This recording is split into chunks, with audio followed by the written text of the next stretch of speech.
बोल जयकारा बोल मेरे श्री गुरु महाराज की जय। श्री अमर ज्योति दर्शन। महापुरुष फरमाते हैं कि मानुष तन को पाकर जो असली धन की कमाई नहीं करते, तरक्की नहीं करते, तो उन्हें बहुत कष्ट होगा। भगवान श्री कृष्णचंद्र जी फरमाते हैं, जिस्म लेकर जो नहीं करते तरक्की ज़ीनीहार, मुझसे गाफिल होके वो दुनिया में हो जाते हैं ख्वार। श्रीमद् भगवत गीता। अगर जीव ईश्वर के नाम को भूल गया तो मानुष जन्म को पाकर वह मालिक की भक्ति से हीन होकर फिर से 84 लाख योनियों में चला जाएगा। इसलिए महापुरुष यही फरमाते हैं कि यदि आप तरक्की चाहते हैं तो आत्मा की तरक्की करो। आत्मा की उन्नति का क्या मतलब है? कि अपने आप की पहचान हो। अपने आप की पहचान होगी तभी इंसान आगे बढ़ेगा। जब तक इंसान को पता ही नहीं कि मैं कौन हूं, तो आगे क्या बढ़ेगा? धन, विद्या या हुनर में तरक्की कर लेना तरक्की नहीं है। अगर आत्मा की तरक्की नहीं की तो समझो कुछ नहीं किया। इसी आत्मा की तरक्की हेतु आज यहाँ श्री मंदिर का निर्माण हुआ है और उसका उद्घाटन हुआ है। गुरमुख जन नित्य प्रति यहाँ आकर भक्ति के नियमों की पालना करके निश्चय ही अपनी आत्मा की तरक्की करके अपने जीवन में सच्ची खुशियां व आनंद भर सकेंगे। महापुरुषों की प्रसन्नता को भी प्राप्त करेंगे। तत्पश्चात श्री गुरु महिमा के भजन गाए गए और प्रसाद वितरित हुआ। कुछ भक्तों ने विनय की कि प्रभु, इस आश्रम के बिल्कुल समीप शमशान घाट है। यहाँ के लोग दिन रात कभी भी दाह संस्कार करने से नहीं हिचकिचाते। श्री वचन हुए। इंसान को यह देखकर सदा जागरूक रहना चाहिए कि उसका अंतिम समय किसी भी समय हो सकता है। उसके लिए दिन, दोपहर, रात्रि अथवा संध्या का कोई महत्व नहीं। संतों की वाणियाँ हर क्षण यही चिताती हैं कि मानुष जन्म दुर्लभ है। इसमें गफलत व प्रमाद करना हानिकारक है। सदैव अंतिम समय को याद करते हुए मालिक के नाम सुमिरन में दिल लगाना ही इंसान का कर्तव्य व धर्म है। श्री प्रभु जी ने पुनः सन 1990 में कोल्हापुर गांधीनगर में प्रेमी भक्तों को कृतार्थ किया। गांधीनगर के समीप अन्य कस्बों एवं ग्रामों में जाकर आत्म जागृति प्रदान करने की श्री मौज उठी। महात्मा जी ने विनय की, स्वामी जी, आपकी कृपा से आसपास के कस्बों और छोटे शहरों में सत्संग भवन बन जाने पर जिज्ञासु जन भाग्य मनाएंगे और कई संस्कारी जीव आपकी शरण में आएंगे और श्री दर्शन पाकर भक्ति धन से मालामाल हो जाएंगे। जैसा कि श्री आरती में भी प्रतिदिन गायन करते हैं, परमारथ हित अवतार जगत में गुरु जी ने है लीना, हम जैसे भाग्यन को ग्रह दर्शन देना। महापुरुष तो अवतार ही परमार्थ के लिए धारण करते हैं। आपने स्वयं स्थान स्थान पर जाकर भक्ति अभिलाषी रूहों को पावन सदुपदेशों द्वारा कृतार्थ किया। भक्ति और नाम की अनमोल सौगात देकर धनवान बना दिया। उन्हें अपनी चरण शरण प्रदान कर सौभाग्यवान बना दिया। श्री सद्गुरुदेव जी महाराज ने कोल्हापुर से महालक्ष्मी एक्सप्रेस ट्रेन द्वारा प्रातः 7 बजे मिरज में एक प्रेमी के घर चरण स्पर्श किए। उसका निवास स्थान बहुत छोटा सा था और कुछ दूरी पर सत्संग आश्रम बना हुआ था। उस आश्रम के बाहर एक मंडप बनाया गया था जहाँ पर संगत के लिए श्री प्रभु जी के श्री दर्शनों का कार्यक्रम निश्चित किया गया। श्री मौज हुई कि यहीं पर ही सब प्रेमियों को बुला लिया जाए। उस दिन वहाँ किसी हड़ताल के कारण मिरज बंद था, परंतु यहाँ पर तो जिज्ञासु प्रेमी भक्त श्री दर्शन के लिए चले आ रहे थे। प्रभु प्रेमियों के द्वार कौन बंद कर सकता है? एक प्रेमी ने सिंधी भाषा में भजन बोला, जिसका भाव था कि मेरे प्रभु जी ने श्री प्रयागधाम से प्रस्थान कर लिया है और कार में विराजमान होकर आज दर्शन देने हमारे पास आ गए हैं। आपने फरमाया, आज मिरज चाहे बंद है, परंतु यहाँ के प्रेमी भक्त जिज्ञासुओं के लिए भक्ति के द्वार खुले पड़े हैं। मनुष्य जन्म किस लिए मिला है? भक्ति करने के लिए मिला है। श्री परमहंसों ने सारी रचना भक्ति करने के लिए ही रचाई है। अतः भजन, सुमिरन, सेवा, सत्संग करते हुए जीवन को सफल बनाएं। पावन श्री वचनों को श्रवण कर वहां उपस्थित कुछ जीवों के अंदर जागृति उत्पन्न हुई। तेजोमयी सुंदर दीदार से उनके हृदय में विशेष सुख की अनुभूति हुई। उन्होंने श्री चरणों में विनय करके नाम दीक्षा ली। वहां से महात्मा जन एवं आई हुई समस्त संगत श्री कार के साथ चलते चलते आश्रम तक पहुंच गई। श्री प्रभु जी ने श्री मंदिर में मत्था टेका और सब भक्तों को फरमाया, जितने भी प्रेमी गुरुमुख यहाँ नज़दीक रहते हैं वे सब प्रातः सायं श्री आरती पूजा में सम्मिलित हुआ करें।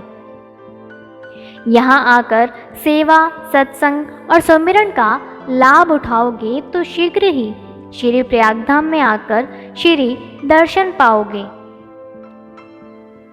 किसी कारणवश यदि यहाँ नहीं आ सकते तो घर में अवश्य ही श्री आरती पूजा, सुमिरन, ध्यान किया करें व महापुरुषों की वाणियों का अध्ययन करें, जिससे अपने ध्येय की पूर्ति हो सके।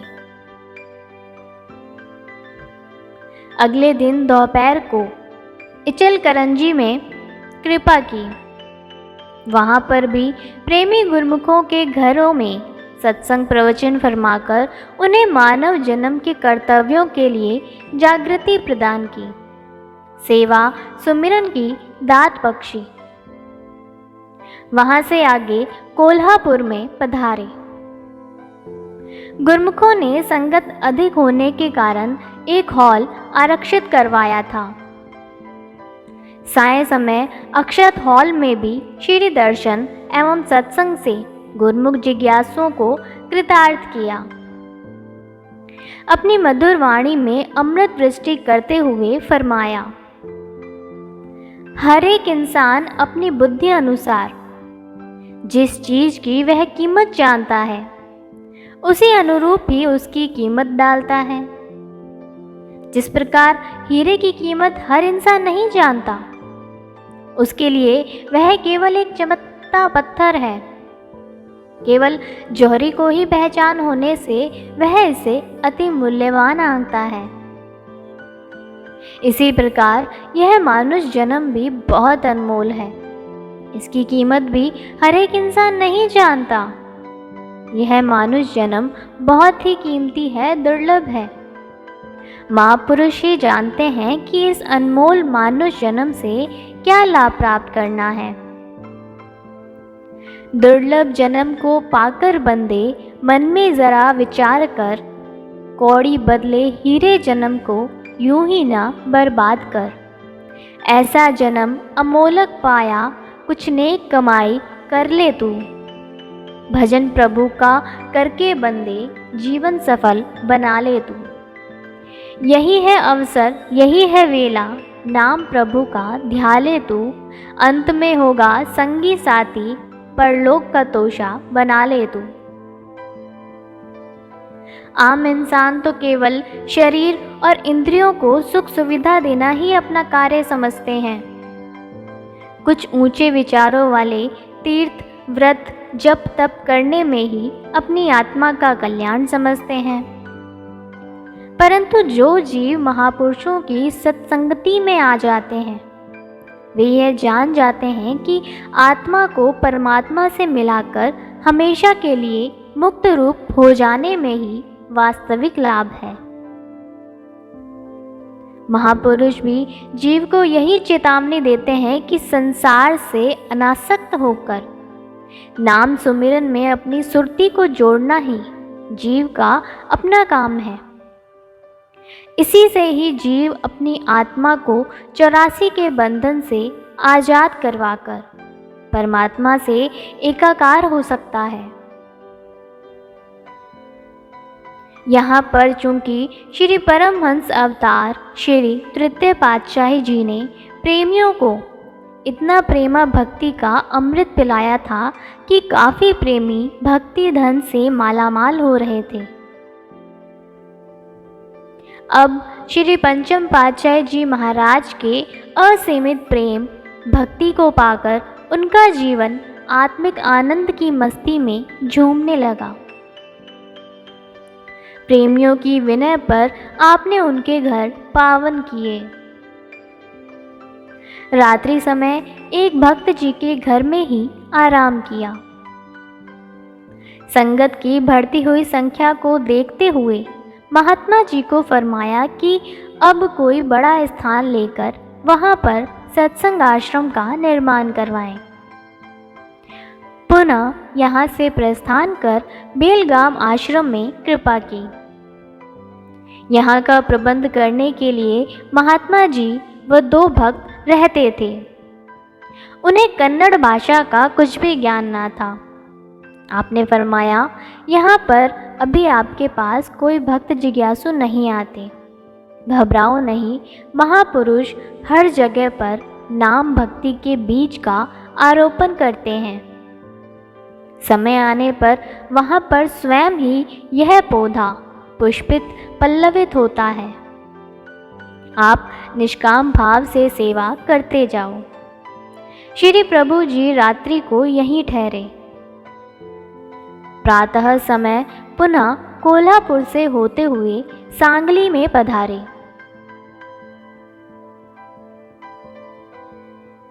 यहाँ पर भी गुरमुख प्रेमी परिवारों के घरों को कृतार्थ किया। यहाँ पर सत्संग प्रवचनों से मनुष्य जन्म को पाने का उद्देश्य समझाया। आपके इस दिव्य तेज और अंतर हृदय में प्रवेश करने वाले श्री प्रवचनों के प्रभाव से 40 जिज्ञासुओं ने एक समय में ही नाम उपदेश लिया। दोपहर को तास गांव से होते हुए विटा पधारे। यहाँ से आनंद धाम पंचगनी में कृपा की। इस प्रकार हर स्थान पर अनवरत भजन सुमिरन सेवा सत्संग का पाठ पढ़ाया। पंचगनी में श्री प्रयागधाम व श्री आनंदपुर से आए हुए कुछ स्थायी निवासियों को श्री दर्शन दिए। आप जब भी पंचगनी में पधारते तो आनंद धाम आश्रम के पुनरुत्थान के लिए गुरमुखों को सेवा की दात बख्शते। आश्रम चाहे छोटा था, परंतु यहाँ के प्राकृतिक दृश्य और श्री प्रभु जी की मनहरण लीलाओं से अंतर मन में मस्ती की अद्भुत लहर उमड़ती। प्रेमी गुरमुखों का अंतर हृदय यही साक्षी देता है कि हर स्थान पर श्री गुरु महाराज जी का अलौकिक स्वरूप, उनके दिव्य नूरानी दर्शन का आकर्षण भिन्न भिन्न ही होता है। श्री प्रभु जी की कृपा वृष्टि अनुपम एवं अवर्णनीय है। इस प्रकार प्रेमी गुरमुखों के साथ यहाँ से श्री कार द्वारा श्री प्रयागधाम लौट आए। सन 1993 में श्री आज्ञा अनुसार कोल्हापुर में पहले से निर्मित आश्रम से कुछ दूरी पर भक्तों ने नए एवं विशाल सत्संग आश्रम के लिए जमीन खरीदी और इसके निर्माण हेतु सारी योजना बनाई। श्री चरणों में इस विषय में विनय हुई और स्वीकृति पाकर यह कार्य धीरे धीरे आगे बढ़ने लगा।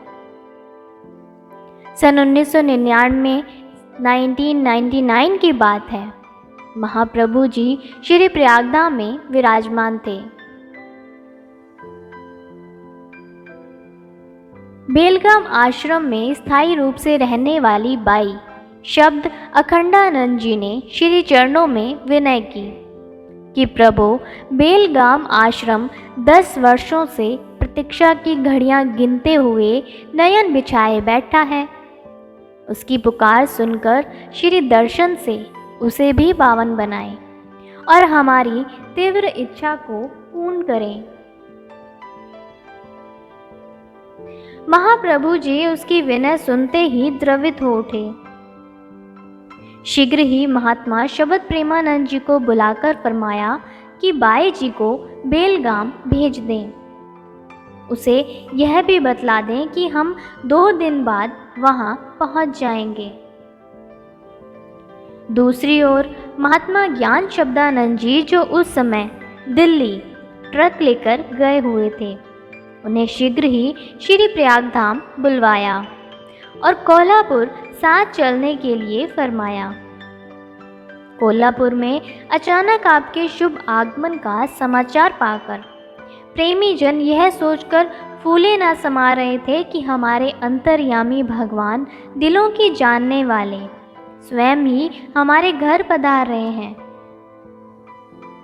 उन्होंने दिन रात एक करके प्रभु आगमन की तैयारी का प्रबंध किया। पुराने आश्रम व नए आश्रम का जहां निर्माण कार्य चल रहा था, इन सब स्थानों को महाराष्ट्र की 7 सज्जाओं से सुसज्जित किया गया। श्री सद्गुरुदेव जी महाराज ने श्री प्रयागधाम से दयाल धाम चक पर होते हुए 24 दिसंबर सन 1999 में साय समय कोल्हापुर में कृपा की। प्रथम एक भक्त जी की विनय पर उनके घर पधारे। उस परिवार की खुशी मानो आसमान से आनंद की फुहार बरसा रही थी। कुछ अन्य प्रेमी भक्त भी वहां उपस्थित थे। उन सब ने श्री दर्शन एवं अपने आत्मिक आनंद की खुशियां सिंधी भजनों में गाकर सुनाई। उनके घर श्री आरती पूजा हुई और गार्डन में केवल वहां पर पहुंचे हुए प्रेमी भक्त व आश्रम निवासी गुरमुखों के लिए दर्शन खुले। आपने श्री वचन फरमाए, हर किसी को यह मानुष जन्म केवल मालिक की भक्ति के लिए मिला है। असली काम मालिक की भक्ति और सेवा है। आपकी यह खुशकिस्मती है कि आपको महापुरुषों की चरण शरण मिली है।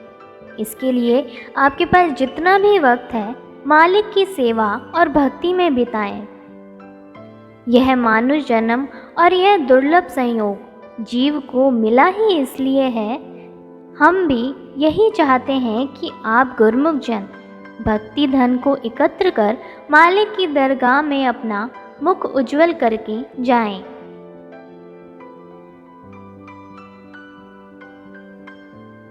क्रमशः बोलो जयकारा बोल मेरे श्री गुरु महाराज की जय।